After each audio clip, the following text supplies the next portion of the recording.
Hi, and welcome to The Lift with Georgia, a podcast dedicated to highlighting all creatives who don't always have the spotlight shone on them, but who still consistently show up. And my guest today is Katharina Araujo. I really hope I did not butcher her name. She is a female stunt performer that I met on the set of Good Luck, Have Fun, Don't Die in South Africa. And we talk about her journey from Angola, where she is still the only professional female MMA fighter, to her recent book, Cocoon. She's so inspiring. I'm lacking words, really, and I hope that you will find her inspiring as well. Oh, it's really nice to see you too. I'm so excited. So, I remember, oh, by the way, just in your honor, I decided to wear the earrings that I bought in Cape Oh Town my when I was God, filming. So I'm like, they look yes, so it has to be South cute. African Yes, today. yes. Thank you. um, so I remember when you joined the crew of Good Luck, Have Fun, Don't Die as a stunt performer. I think you were the second stunt performer. I think the first one who was called in to double for me did not work out, and Mm. you came. It was serendipity, really. But I remember the day I was in a makeup truck, and one of the makeup artists was like, "Oh my God, you're getting Katharina." And you already had a reputation preceding you, but positive one, by the way. I'm Thank not you. saying it was anything negative, but so I was really excited before I actually met you. So, can you tell us a little bit, like, where are you from? I know that you're from Angola, but the start of your journey from uh you were a MMA, Jiu-Jitsu champion, all the way to from Angola going to South Africa. So my story, I'm gonna try to make it short, but it all started actually when I was younger. Um, I used to struggle a lot with like overweight and bullying at school, so I tried to get into martial arts to get a little bit more of confidence. And then I found myself amongst people that actually like told me that I could become something. People that inspired me, people that believed in me. So I started taking that more serious. And eventually I got into competitions in jiu-jitsu. And I remember my first competition, like international competition, was the Worlds in 2012. And I remember that I used to like put cardboard boxes and I used to write like World Championship, my dream will become true. And I would stay by the traffic light with my jiu-jitsu gi on. And I'll like, when the light is red, I'll like ask people, hey, can you support me to go compete overseas? So eventually I waited to turn 18 and I went to compete overseas with that money. I got quite a lot of money with that. Wow. Yeah. Yeah. So I put myself on a plane for the first time and I went and I competed and I got third place. And there was a time that Jiu-Jitsu in Angola was growing a lot. So every competition that was happening, I was there and like working my ass off like 12 hours, training 12 hours a day. And when I won the world championship in 2016, I didn't expect I was going to become a world champion. Like, it's not, it wasn't even on my list. Like, I can be a world champion, you know? So when I got to the finals, and I remember one of my friends coming to me and saying, like, if do you want this? I was like, yeah, that would be cool. But it was like, stop. If you want to be a champion, you got to act like a champion. And I was like, okay, cool. So he was a champion. So I started taking notes of what a champion looks like. And I remember in the final of the world championship, the fight was 0-0. It was up to the judges to decide who was going to become the world champion. And I remember looking in the crowd and looking at my friend, and he looked at me and he was like, you won! Act like it! And I just raised my hands and like I was like hoping that I won, but like I just acted like a champ, and I was like, yeah, I got this. Oh shit, breaking my house. I got this, and and the judges gave me the victory, and then I turned and I was like, shit, I won. I won the world championship. It was Oh such, my God. yeah, it was a crazy That was feeling. in 2016, you said? 2016, 2016? yeah, And 2016, so officially your title was world World champion. Jiu-Jitsu Champion. Oh my Yeah, God. it was crazy. It was crazy. And like what made me want more was like, in jiu-jitsu you can always go back and defend your title and everything.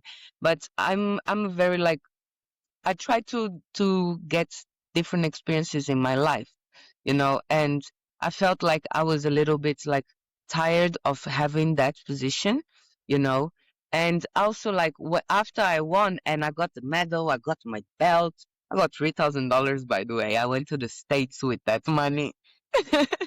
Oh my God. Yeah. Sorry. Can we go back just a little bit? You said that you were tired. Was it about the practicing Like of not just the to practicing, compete? like I didn't like one thing I realized was I started becoming friends with the people that I used to compete with. And those people like wanted the same things as me. But I was always the one winning. And it got to a point that I didn't feel good about it. It's like self-sabotage. But like I was like I remember there was in 2017 I got second place at the Worlds because I was friends with the girl that I fought with on the finals. And none of us did anything. And we were like up for the judges. And I was like, no, I ain't acting on that. I feel like she deserves more than me. So when I got to that point, I was like, wait, why am I actually going for these competitions? You know? So I was going to compete like why was I doing that? And I remember asking myself like, is that it? Is that all that it feels, as not as a competitor, but as a human being? Do I always have Mm, to put myself through those situations and feel this kind of way every time I win? So I got into MMA, mm, and I remember I wanted more in life. So I decided to just start teaching jiu-jitsu and private classes and help people lose weight considering my weight loss journey and my lifestyle adjustment, considering the generation that I come from. And I remember that like I saved money for a whole year and I just bought myself a ticket. I found a place to rent in South Africa. I didn't speak English at all. I couldn't speak English at all. Yeah, I found myself in South Africa. And I remember my parents telling me, you're crazy, that's not going to work. And I was like, that's exactly what I need to hear when people tell me that it's not going to work. Yeah. So I try to make different. So can I ask you why? Yeah, can I ask you why did you choose South Africa? Why did you not want to stay in Angola So and mhm, pursue the new path that you wanted? I chose South Africa because I felt like when I used to watch movies and listen to music, it was mostly music and movies in English. And that's the easiest way that I could find myself Mm, feeling and expressing myself. So I wanted to learn English. mm. And considering that South Africa was a lot closer than the States, I initially wanted to be a WWE champion. Yeah, Brilliant. yeah. But when I saw that Wow. States was so far, I was like, I think I should go for a step closer to my home. So in case it doesn't work, it's 3 hours away, not 14 or 16 hours away. Yeah. Hmm. And I had people And there. so how long did it take you to learn English? I learned English in 6 months. In 6 months, I was sending Oh emails my God. and looking for clients. I had clients already when I got there because like I tried to Like I realized that communication is not about the language you speak; it's how you speak and Mm. how you try to communicate. So, and I had people around me that also helped me a lot, and I had no one that spoke Portuguese Mm. for 6 months straight. So I had to figure myself out. Yeah, yeah. So, Wow. yeah. I have to say that's really brave, but also, I mean, being at the street corners at sorry, what you call them, traffic lights, in order to raise money, that's amazing, especially as you also just told me earlier that you're the first or only woman from Angola who has trained as a professional Mm, jiu-jitsu athlete. yeah. That's pretty amazing. Talk about, you know, paving the way to future generations.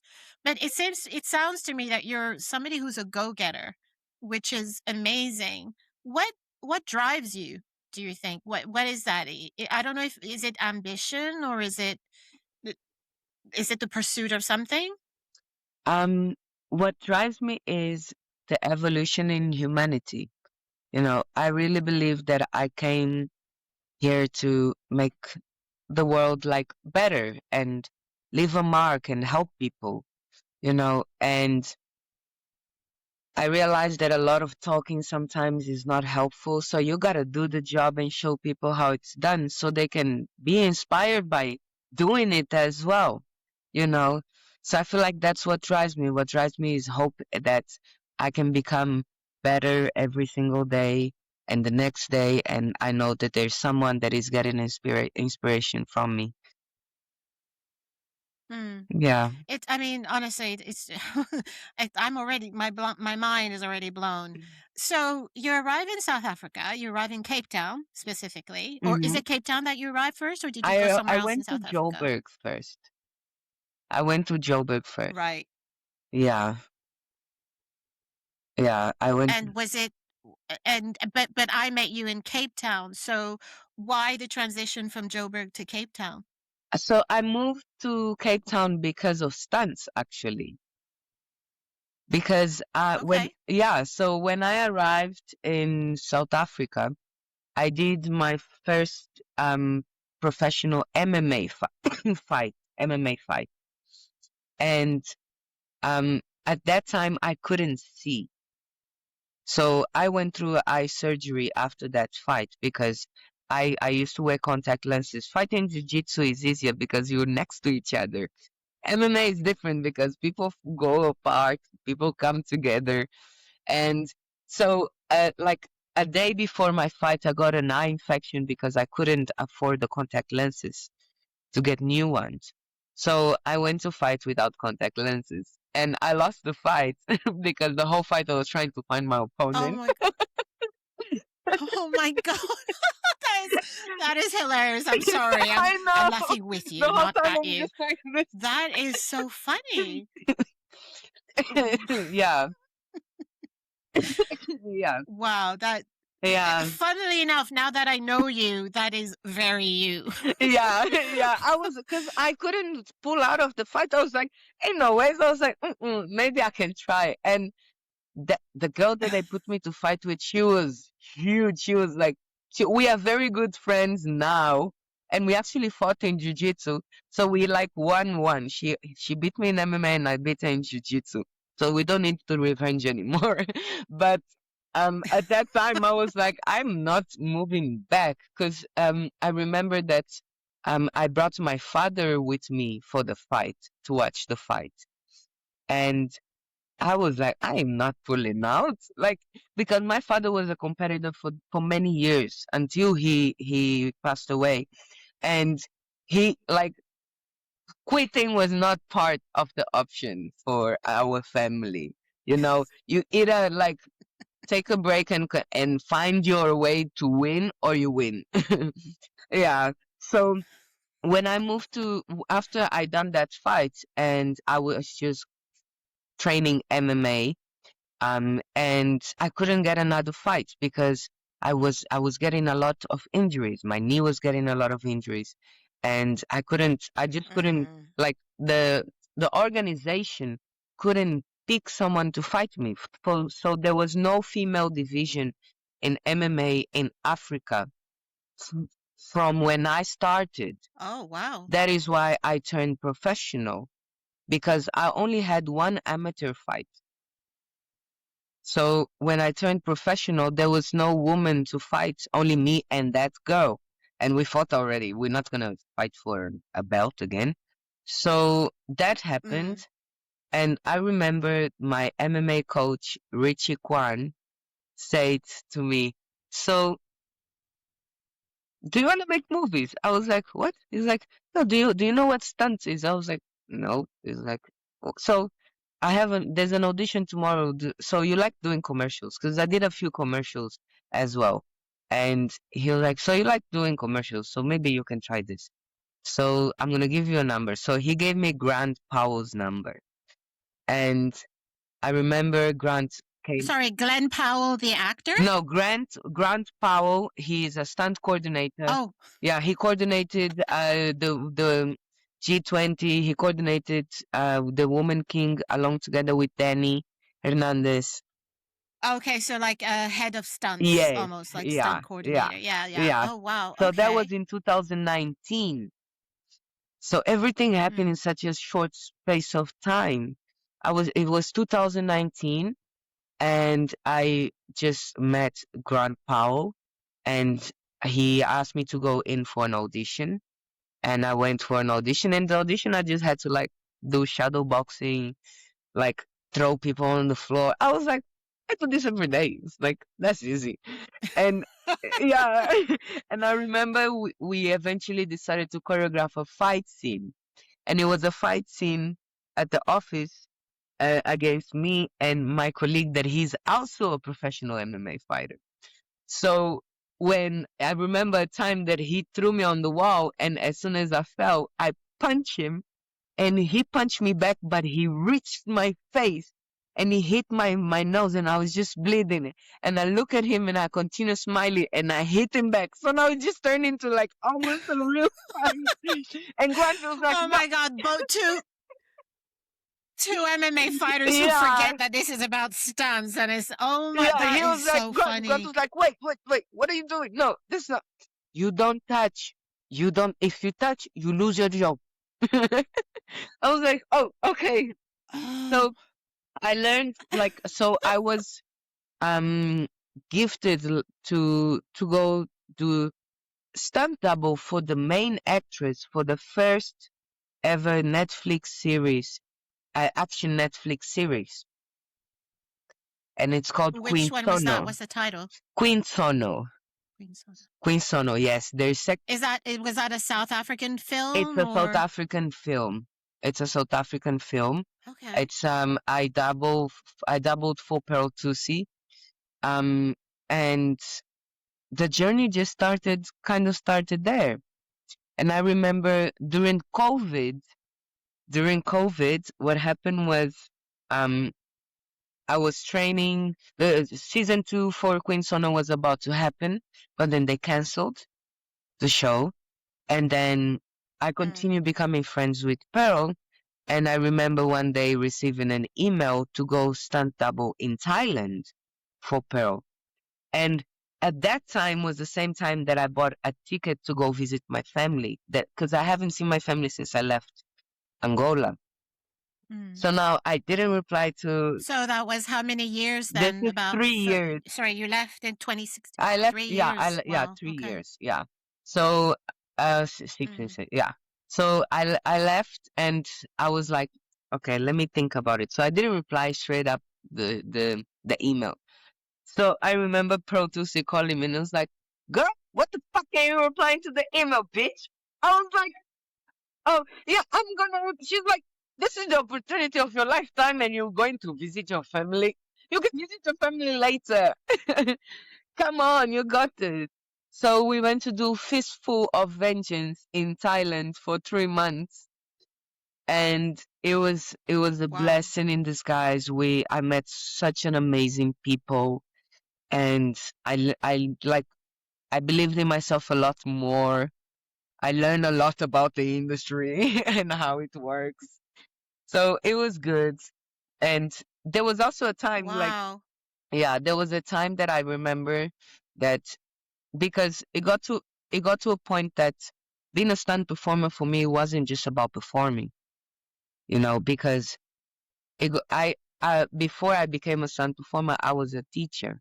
I am a teacher until today. So Mm, every time that one of the etiquettes that Grant Powell taught me about film industry is you're not always going to be on the spotlight. You're actually never going to be on the spotlight. As a stunt performer, never. mm, Most of the time, you can't even, it's like your head, your back of your head. That's the max. mm, But when you train with your actor and you embody, you used often. You make the job a lot easier because now second unit can also use you for shots that they will only need the actress to use. But stunts is not just about fighting. Stunts is about embodying the character that is coming up with a personality package already. mm, Yeah, so I learned about that, mm, and I remember a day on set in Thailand that um they were about to use me, and then I got up and I got excited, and then I went and they were like, "No, the actress," and I was like, "Okay." So I went back, and then one of the actors said, "Oh, Kiki, just when you thought they were gonna use you," and I looked at him and I said, "They use her, they use me, the same thing," because mm. I because have to, yeah. yeah, I have to say, it is something that you said to me on the recent shoot, which gave me a really good insight as to how seriously you take your role. It was when we were in Tenerife and shooting, and we were about to do a stunt, and then and you mentioned something that a lot of the times, a lot of producers or productions, they just they kind of just I'm paraphrasing, by the way. Hmm. They kind of put the stunt performer separate, but the way that you were trained, which is what you just said, how Grant told you a stunt performer should be. You said that you envisage your role as you are here for the performer. You're not here for the film. And Yes. so you're here to protect the performer, to make sure that they are comfortable with the stunt Hmm. that they're about to do, or because we are a team. Yes, you have to kind of imitate what I do, but at the same time I have to be able to, so that it Yes. seems it's seamless, when the film is Yes. done. And I just remember that day particularly, because I just remember thinking, thank God you were there, because yes, we did have a stunt team, but they were all men, Yes. and but you as a woman, with the understanding how a woman's physique, will land versus, yeah, and what you can do versus what a man can do. When you came and showed me the stunt, and that was after one of the male stunt performers showed me the stunt. Well, actually, he pretty much said, "Oh, you just do it like that," And for him, it was just like, "Yeah, duh. Why? It's easy." But then you came and you broke it down, and then I was able to do it. And that's when I realized, I'm like, oh my god, even I never thought about stunts that way. Yes. This is the thing, and in a lot of on set, on a lot of productions, it seems that that's the department that's over there, they do their thing. This is your department, you do your thing. Hmm. You don't mix. But Yeah. actually, the mixing and the communication is what makes something looks easy, and what makes something look smooth, but Yes. more importantly, what makes something look safe. Yes. 100%. So, I have to say, I really appreciated you being there, especially on that day. And I understood how you take, you know, being a stunt performer really seriously. But can I just ask you then, it seems to me that that is probably not how many stunt performers think about the sport. So because you've Mm-hmm. worked in Thailand, you've worked in South Africa, you've worked in all these different countries, do you find that what Grant has taught you, is it something that you see all around? Like, how have you found being the one of the very few diverse female stunt performers? How do you find navigating a very male-dominated world? Um, it's very, everyone has their own system of doing things Mm, and running the floor. Um, but if you have your core, the things that you are allowed to do and things you're not allowed to do, you know. And one thing that I learned is safety is the first and most important thing for me first, because if I die, we can continue this job. You can hire another person, but I'm done. And but yeah. for my actress as well, because if something happens to her, my job is done. They Mm, yes, they can replace her, but they might replace her with someone completely different.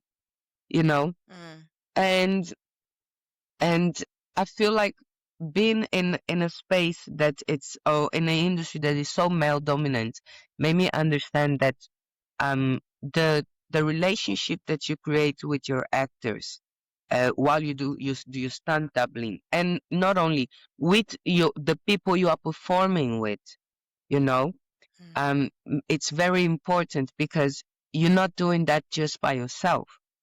you know you like a lot of people come into onto a job, and just because they're doing this big gag, boom boom boom, they think now they like the main focus and the star is like, well, what if you mm, land on a position that the actress can't land? Then they're not gonna use that take, you know. So mm, like I feel like that's the main thing for me. Main thing is safety, and mm, also as a woman is feel secure on the things that are set for me to do, because my body, my physique, it's completely different to what the man's physique.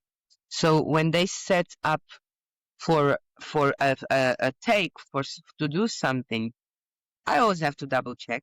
It's something that mm, everyone should do, and I feel like most professional performers do, is check for your safety, you know, and it also like you can learn how to negotiate, because yes, every stunt performer, male stunt performer, can deliver very similar, you know, um, performer performance, but you have to be able to accept yourself and say you're not a male, you are a female. mm, I'm not. If I was here to double a male, that would be different. But mm, if I was here to perform a male, that would be different. But I'm here as a woman to add my my taste, my sauce, my spiciness, and my natural ability to perform. So I feel like mm, that's one thing, because I can't like single myself out just because I'm not it. There is a lot mm. of roles that I'm gonna get. So I feel like, yeah, that's, I think I'm just going around now.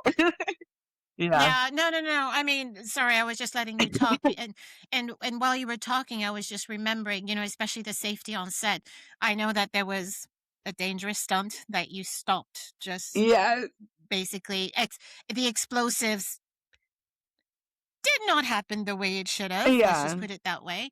But I also do remember some like a story that this actress told me about how the female stunt coordinator came from LA. They were shooting in Morocco at the time, and apparently every single day, the head coordinator, the stunt coordinator, always had arguments with the producer, the male producer, and the male directors, who wanted the actors to do something, and she kept coming in and going, no, No. that's not safe, trying to protect the actor. Yeah. And and there was always like constant daily arguments, and then apparently one day it was her day off, and the director and producer took this actress to do what was supposed to be a B-roll, you know, and asked her to do pretty much almost a fight stunt, and we're saying along the lines of, oh, it's going to be easy, don't worry, it's just going to be Yeah. this. Luckily, the actress herself happens to be stunt trained, and like you, the first thing she thought is, hang on 2 seconds, these are the red flags. A, Yes.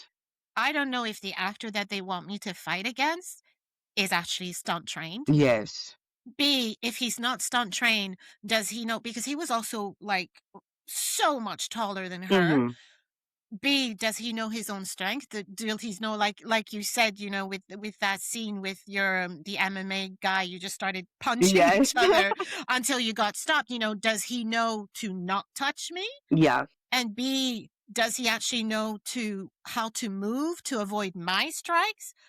It was, and basically it was with I'm sure that the director and producer did it with a full knowledge that they knew that the head stunt coordinator was not on site, and maybe they thought somewhere at the back of their minds that they might be able to persuade Yeah. the actress to do it, because let's face it, a lot of us actors were always being asked on set to do something, and there is Mhm. always this little voice behind, at the back of our minds going, oh my god, if I say no, they're going to think I'm difficult. If I say no, they might fire me. Yeah. If I say no, blah blah blah blah. And so a lot of the times we will say yes. And by the way, don't Mhm. be mad at me, I don't think I've ever told you this story, Mhm. but at the start of my career, I did do commercials, and I did this one commercial, and Stunts was not written on the contract. They surprised me with the request while filming, and the clients were on set. And this was my first big Mhm. commercial. It was huge. They said, "Oh, we just want you to just do this jump." And we went to go and buy the softest mattress out there. Ah. Ow. I was just like, so that was the first red flag that even the Yes. director had never done a stunt, because you would know not to buy the softest mattress. But anyway, long story short, I did this. I did the jump, and I was landing sideways. I mean, I did some training when I was in drama school, but nothing to the extent of what you've done. Mhm. But we know enough of stage combat and unarmed. So I knew how, and at the time I was a lot fitter, and I did kickboxing when I was younger. So I was landing, but because the mattress was so soft, I was literally landing on concrete floor, Yes. like boom, boom, boom. Ow. And then every single time I was just like, yeah, right, let's do this again. The adrenaline, da da da da da. And in the end, they weren't getting the shot that they wanted, because Mhm. get this, I was bouncing off, and they were just like, can you try to not bounce? Ow. You've got a mattress. Of course I'm going to bounce. Anyway, Yes. in the end, I think probably after trying 5 times, I just said, listen, just get me a crash mat, just a proper crash mat, and, I'll be fine. Yeah. And so they got it, and then we did it, blah, blah, blah. Anyway, long story short, they never used it. What? And I know, I know. My God. And the next day, I developed neck problems. You see. Exactly. But the thing is, you learn from your mistakes. Since then, I have never done Mm. it again. But it's just to show that I think us actors, we need to have also our own knowledge, because also at the start of my career, I was also helping out friends. Mhm. I remember casting this one film for a friend's graduation film at the London Film School, and he wanted the main actor to do a stunt. Well, he didn't think it was a stunt. See, this is the thing. It's like, what do people consider a stunt and not? He Yeah. just wanted the main actor to break a guitar, like just smash a guitar. And it wasn't even a fake guitar, it was a real guitar. So Oh my obviously, God. real proper wood that is really difficult to Difficult break, to right? break. Yeah. But also, my training at drama school, the our teacher said anything can happen. A splinter of wood can just go into your eye or go into, wherever. Yeah. And there's like even just a simple slap is not just a simple slap because there's so many bones. And look, the proximity to the eye, the proximity to the nose, the proximity to the ear. Mm-hmm. If you don't know what you're doing, you can damage somebody's vision, damage somebody's hearing, break somebody's nose. And believe Yeah. you me, I dance salsa. I have seen men's noses being broken on the dance floor. So, do you think that there is any educational value for directors or producers to even just do like maybe one day or one weekend workshop, stunt workshop to understand what it actually takes and what it is that they're asking and also to learn like basic safety? I feel like it is very important, yes. Depending on the time that it's gonna take to get your job done, if Mm, the more the director is and the producers are involved in the process of developing the stunt sequences, the easier it is the communication on set on the day. Because at least we know as even if things change, they're going to change into a way that we understand how he's changing things. Because it's right. very difficult for us performers to just get a request and keep asking for to change and to change. But how are you communicating actually? How do you see it? Because Mm, sometimes the directors and producers, they have to put their hands on, they have to come to the stunt shed and really see things for in real life while it's still developing, because it is very tiring for us to have to redo sequences after sequences if it's just a matter of communicating more clearly and like mm, shorten the how they are communicating things, by just mm, coming on into the shed, you know, and mm. I feel like that it's very helpful, 100%, a hundred Yeah. percent. I think this is the right moment where I'm going to put your show reel on. Oh my God. Viewers, I mean, I'm not even going to say anything. The proof is in the pudding. You can watch her show reel here right now. Let's do it.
wow.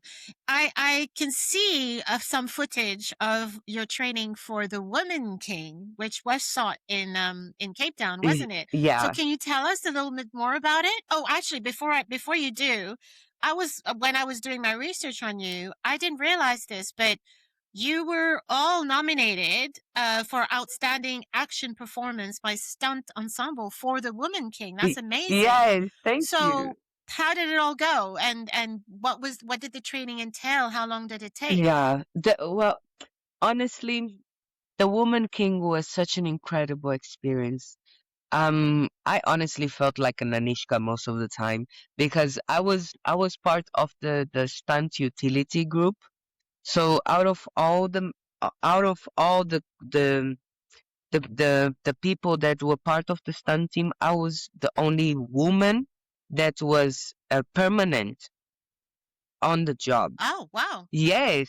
So my stunt performance on the Woman King was very short, but what I did mostly was stunt training the woman into becoming the woman agojis that they were. So Mm, I got into like help women develop fighting styles, characters, chanting, uh, techniques that like would be specific for them, and creating characters as well.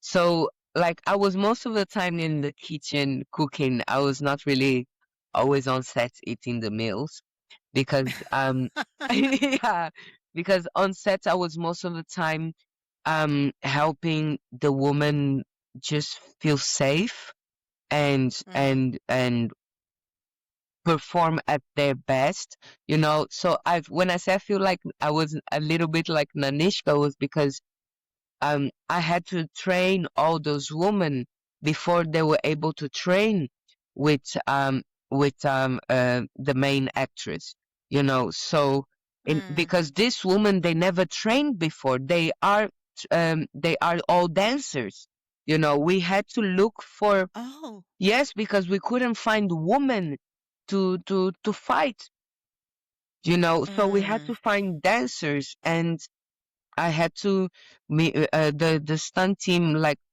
before the US stunt team came to start doing the previs and everything. We had 3 months boot camp teaching this woman how to punch, how to hold a sword, how to look like a fighter, how to not bounce wow. when they fighting like a dancer. So yeah, Wow. yeah. So it was a lot of that and a lot of also shooting previs because most of the time the previs are always developing and there's always there or there that the director wants to change. So Mm. most of the time, considering that most women were on set shooting acting scenes, shooting background scenes, I had to do the previs of each character at the Woman King, you know. So How many characters was that? so, How many so women I then did I you have? remember I did a sequence for Nanishka, which is the main character. I did for Nawi, the second character. I did for Izogi. I did for all the woman kings, all the Wow. yes. I even yeah. So I was doing previous, and that's why I got a like really good footage. Yeah, so because like I was able, Yeah. yeah. Can you explain a little bit what is previs for people who don't know So about stunt terms? basically, if we take a previous like a plate of food before the plate goes to the director, the previous, which is the plate, we cook the previous on at the stunt shed. So the vision that the director is wants to see when it comes to action, Hmm. the stunt department then creates a previous video to present Hmm. the director, so he can have a clue of what his vision would look like. So Hmm. that's the Like a stunt. draft, for example, Yes. a draft choreography. Yeah. Yeah, I Yeah. remember the Spanish team doing that a lot. Yes. Yeah. Yes.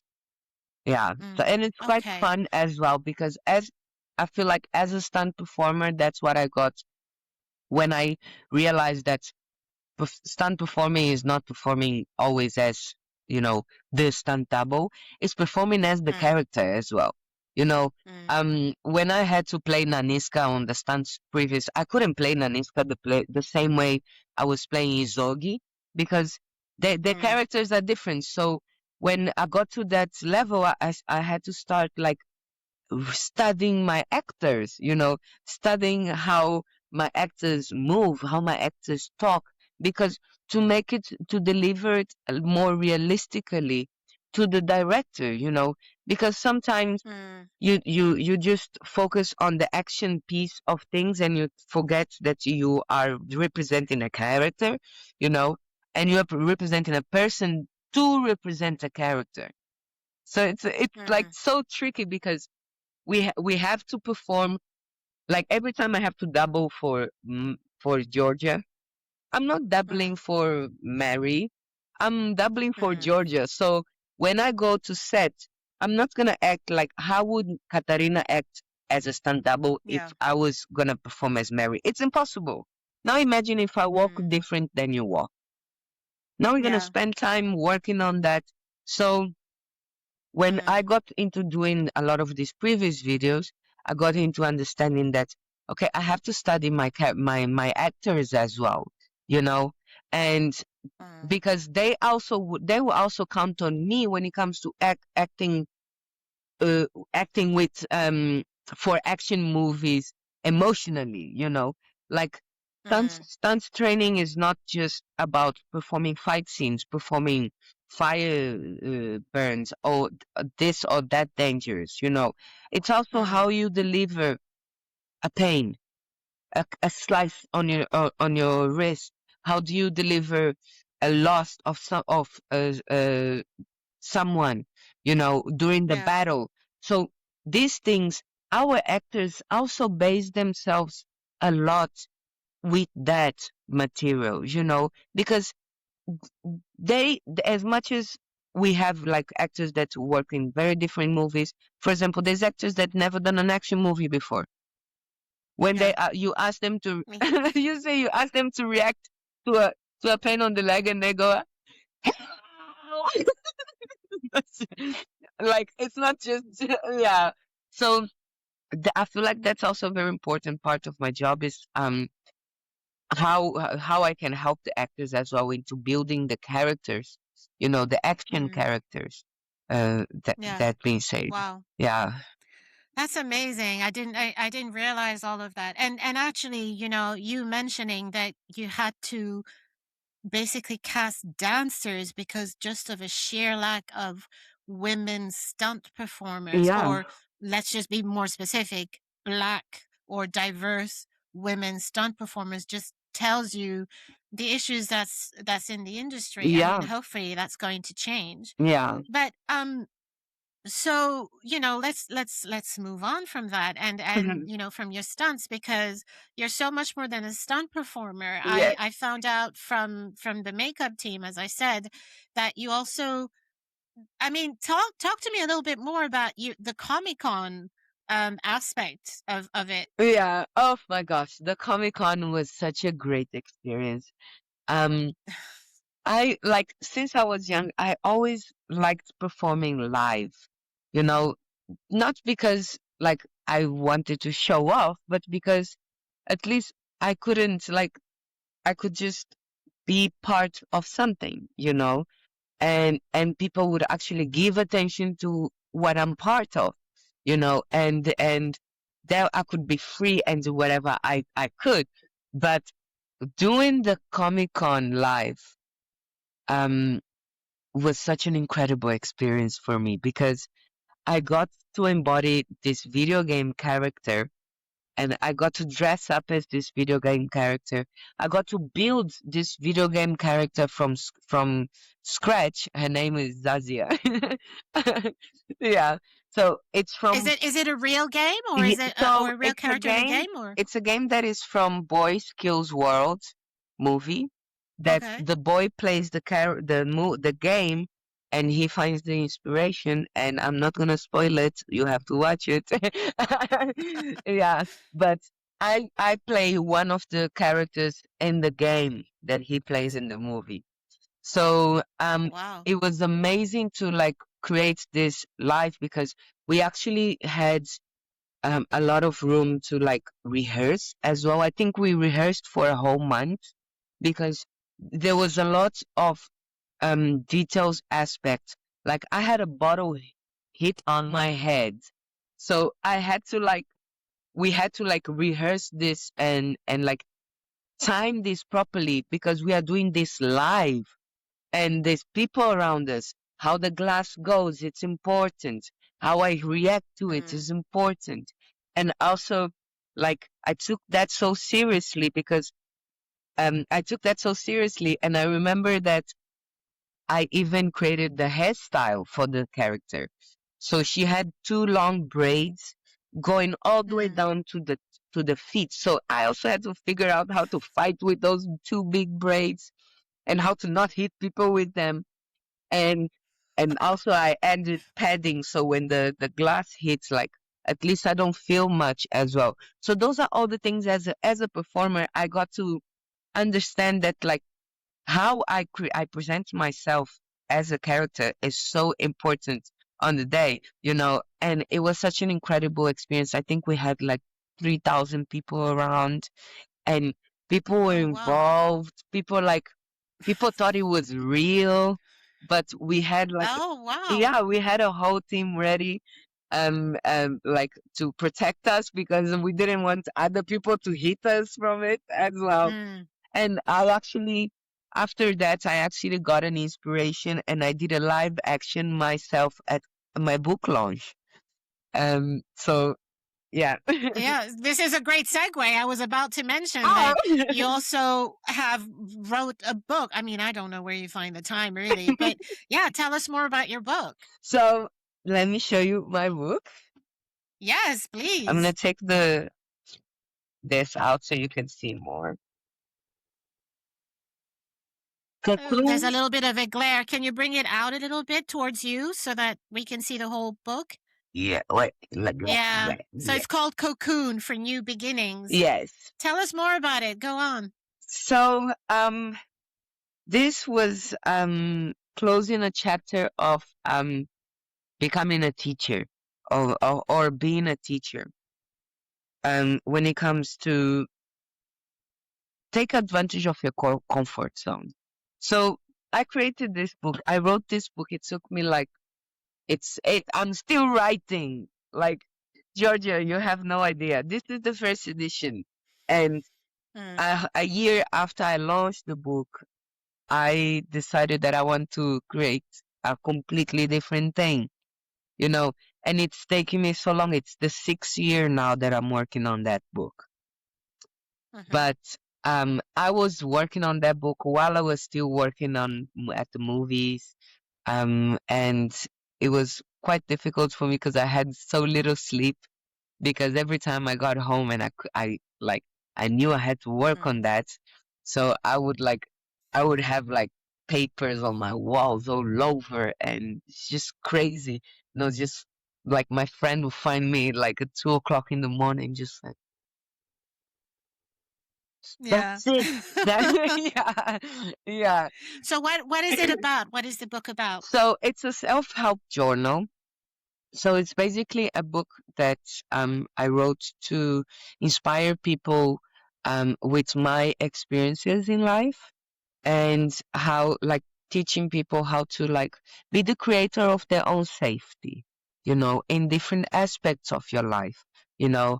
Um, as an overthinker, I realized that I had to put my thoughts in order for me to do all these great things, you know, because otherwise I just sit and overthink. So I have to sit, plan, prepare so I can project myself.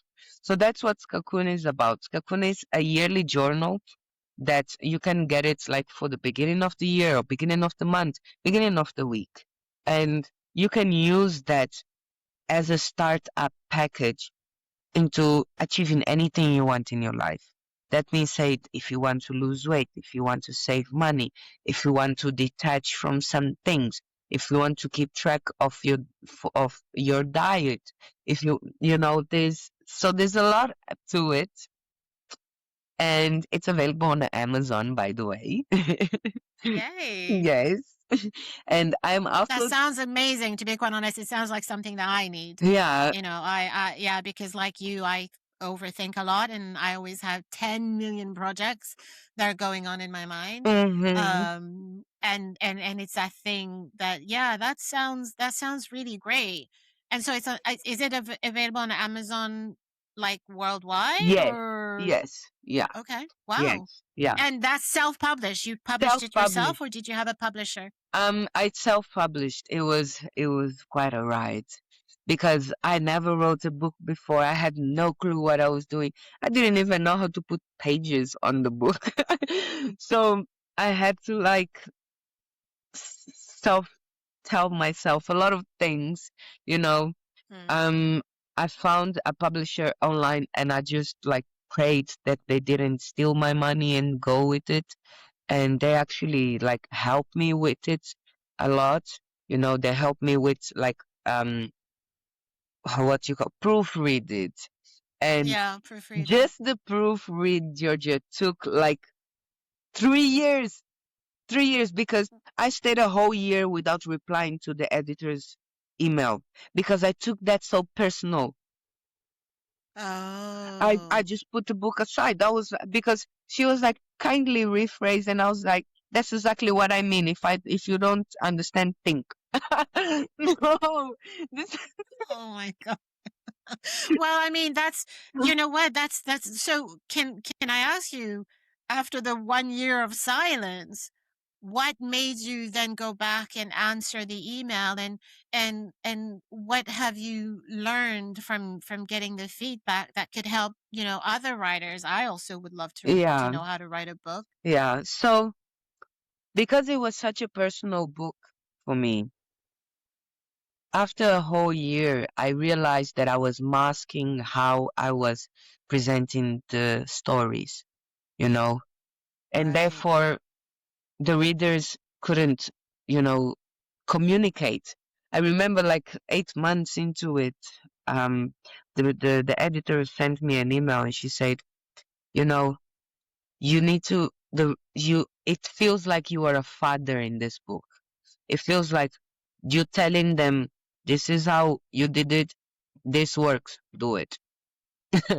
So, and I was like, okay, so it's missing emotion, it's missing truthfulness to what I felt in those Right. moments. Yeah. So that's what I took from that book is always be truthful to what I feel, you know. And I'm my best friend. I know I can reach Mm. anything I set my mind to. I just need a little plan for it. But you know, so that's what this book is about. Yeah. Mm. Wow, amazing. Okay. And can I ask you, I mean, obviously, I've just asked you, how would you suggest somebody approach a book? How would you suggest the future generation of female stunt performers? First of all, would you recommend it? Would you recommend it as a career path, stunt performing, over, let's say, Um, acting? Honestly, yes, I would. I would. Um, because it's a career that there's so many takes, you know. As a stunt performer, I'm not just a stunt performer. I became an artist, you know. Mm, When I found stunts or even when I found martial arts, I needed a getaway. I needed to find myself. I needed to find what I was capable of becoming, you know.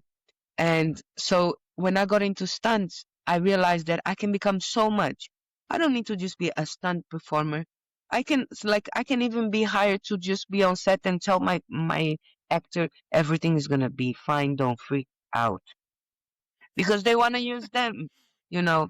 So mm, I can be an individual that makes an impact in the film industry, you know. So that's like I mm, really recommend people if they're looking for a getaway and they're looking for a Mm, way to like reach your audience as well, you know, because there's not a lot of mm, people in Africa, there's not a lot of people in Angola that do this kind of things, even in Portugal. I there's no one yeah. in Portugal. I am the only Angolan and the only Portuguese woman that do stunts professionally, you know. So Yeah. So, yeah, I mean, how would you start then? How would somebody start to get into stunts then? um everything is about connections, you know. Okay. It's how, it's who you know, it's putting yourself in places, you know, when What about skills though? Because you got in yes, through MMA and yes, Jiu-Jitsu. exactly. I mean, it's obviously quite important that somebody has a certain level of skill, but may does it need to be specific, or can it be generalized overall good fitness, or Yeah, is it better to specialize in one thing as a to enter? as a stunt performer, I always say, if you want to be a stunt performer, you need to perform something that you enjoy doing it, you know. Mm, And not saying that I don't take risks, but the reason why I became a stunt performer was because I don't have to fight for real. I can pretend how to fight, you know. But I mm, know my style, my best is fighting, you know. I know how to fight for screen. I know how to fight on the streets. I know how to, so having a skill is very important, but also mm, having the ability to accept that you can become something. It's even more important, you know, because you can have a skill, but you, if you show up no thinking that that skill is the best you give, like, then you're gonna like, you don't accept to do anything else, then you're limiting yourself, you know. mm, But know your strengths, know your weaknesses, mm.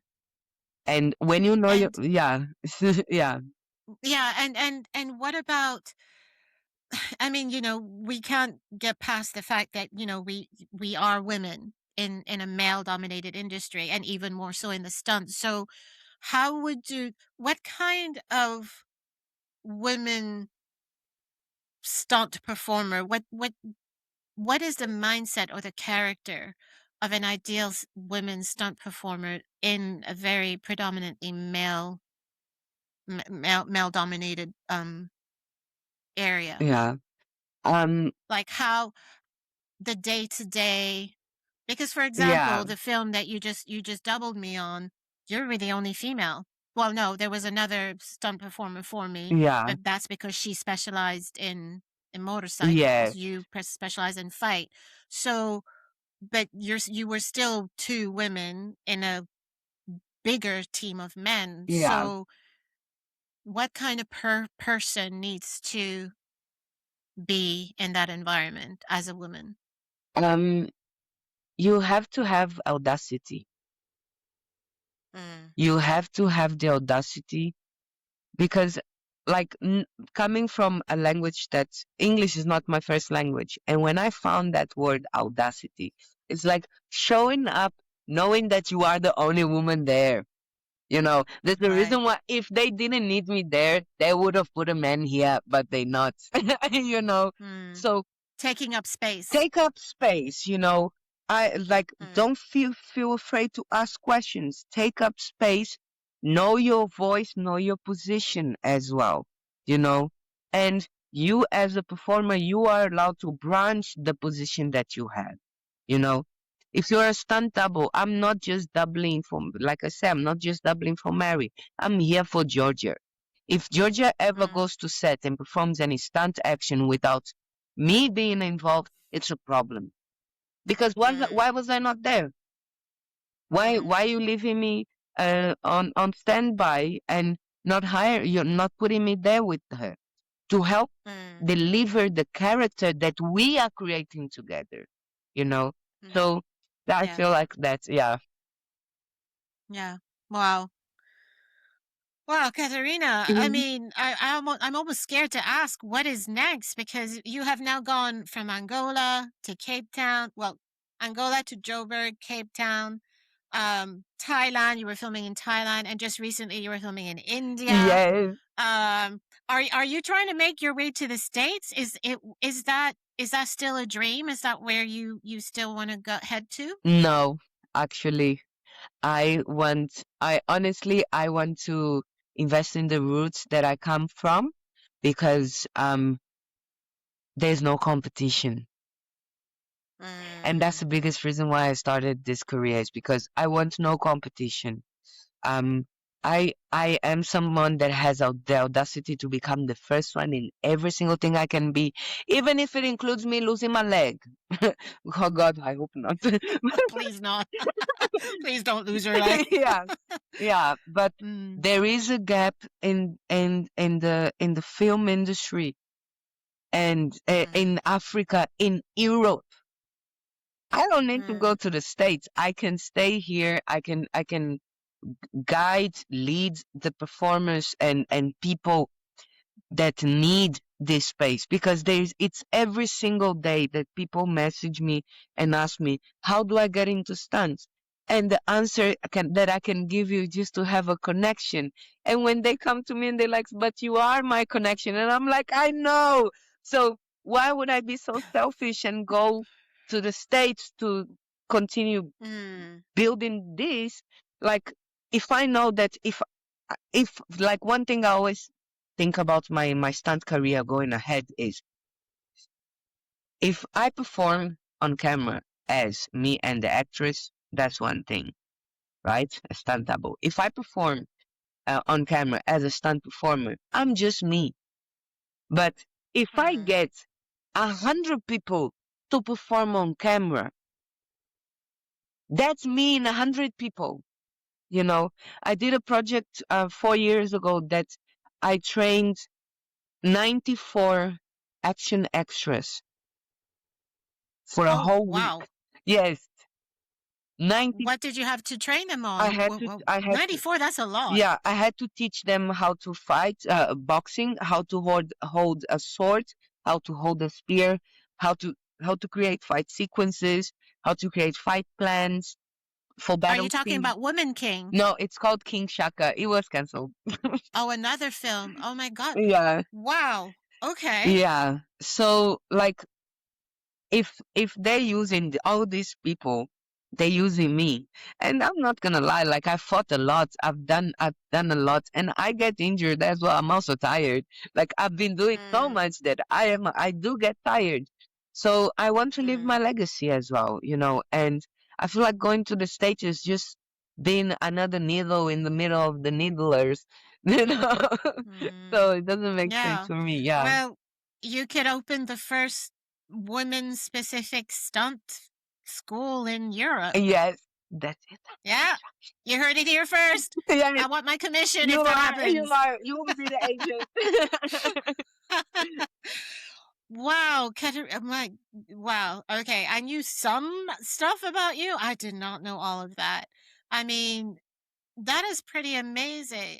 Can I ask you? I think you did mention it a little bit, but what keeps you going? Because, like you said earlier, your teacher Grant, you know, he said to you, stunt performers don't get the spotlight on them. Yeah. You won't be recognized. And actually, when I was thinking about, who to invite for a podcast and who might or say yes, hopefully, Mm-hmm. I was struggling to think whether, I mean, I was trying to remember whether I have heard any interviews with stunt performers, but specifically female stunt Mm-hmm. performers. I mean, over here we see sometimes, those documentaries like worst stunts in the Yes. world, da, da, da, da, da, which, just gives me the fear of Yeah. for stunts. But it is a very thankless career pretty much. So Yes. what keeps you going? What keeps me going is definitely wanting to be better. It's Mm, definitely wanting to live in a better place, you know, live in mm. a better world, see better movies, hear better music, listen to better podcasts, you know, listen. No shade on mine. Excuse me. No, that's why we're doing this one. you see, you see, like that's what keeps me going. Like every single day when I Yeah. wake up, it's a new day for me. Yes, I might have the problems from yesterday, but yesterday's problem is yesterday's problem. I need new problems. So I need new experiences in my life. How many people can I impact today? How can I make the world feel like easier to breathe? You know, like all these things Mm. are like what keeps me going. Yeah. So I know that we said earlier that the film "They Will Kill You," which stars Zazie Beetz, Yes. is coming out, and you double for her in that film. It's a for people who want to know. It's well on IMDb it says it's a comedy horror film, Mm-hmm. which was also shot in South Africa, and that is going to be out on March 27th. Is that correct? Yes. Yes. Yeah. So go and catch it and then see if you can recognize Katerina in any of the stunts. And literally, I mean, the trailer already shows some pretty impressive stunts in them. So that's going to be quite a watch. And what else have you got coming up soon that you can announce without Oh breaking yeah, any that confidentiality? that I can announce nothing. I've done so, Oh, and the thing is, like, since our last project, I've done so much already. But like, stunt performers, we can never announce anything. And like, yeah, yeah. yeah. Yeah. But it's Well, under I construction. mean, I can already say that you can see her in the film that I did, but again, I'm just wondering whether I can say anything. Hmm. Hmm. Did I have a confidentiality clause? Anyway, whatever is going to be coming out, just remember that, female stunt performers, especially Katerina, people of color, women stunt performers, I think it's a rarity. Katerina, you are such a generous person and such an open-minded person. I love it. I love Thank that we became you. friends and that we've kept in touch and that I can always call you if I have another film with those stunts in. Yes. um but yes, I love your generosity of spirit and how you're always thinking about somebody else. I think the teacher in you is definitely, coming out, but also the caring side of yourself. And I think combining that with something that can be violent, like, doing stunts and fighting. I think the combination of the two, I think we need more people like you Yes. in the industry. So yeah, so thank you very much. I'm so happy to call you my friend. Thank you, Georgia. Like meeting you was like one of the greatest gifts that I could receive. And like, I Aww. honestly, like, you are such an incredible person. You have opened my eyes so much since the day I met you. And Aw. I promise you, I remember when I got cast to W for a good luck. I remember that people came up to me and they were like, "So, have you seen our actor?" And I was like, "No." Like, "There's your actor." I was like, "Okay." So I stand up and I go up to you, and they're like, what are you I was like, I need to meet her. I was like, they're like, you just here for a day. Where you are? You want to meet the actors? Like, so you're always sitting there. And now I was like, well, I need to know what I'm doing. I need to know who this person is, what she's representing, because it's a whole different character that is there. So when I went and we started talking, I was like, there is a reason why. So we just clicked instantly, and you've been a Mm. mentor to me since, in my Aw. acting career. I started doing so much more like investment in my life since we've met. So I'm really grateful. Aw. All of this love is going to make people vomit. All No, I can remember, I actually remember seeing one of the stunts that you did on Good Luck, and I remember thinking, hang on 2 seconds, I don't run like that. Excuse me. I think it was something like, and I was like, what? I know. I was like, I'm gonna have words with her. No, I'm kidding. But it was just fun, and yeah, we did click. I always believe that there's a reason why you meet people, and yeah, and hopefully I can take you with me if I happen to be doing any more stunts. I am getting older, and my joints are really refusing to do anymore. But yeah, this was an amazing interview. I love everything that you're doing. So just very quickly, so they will sorry, what is it? They Will Kill You is coming out next week, March Yes, 27th. Your book called Cocoon yes. is available on Amazon, and it Mm-hmm. sounds definitely like the kind of journal that I need. Definitely. I'll send you one. And then I'm going to try and share what we can.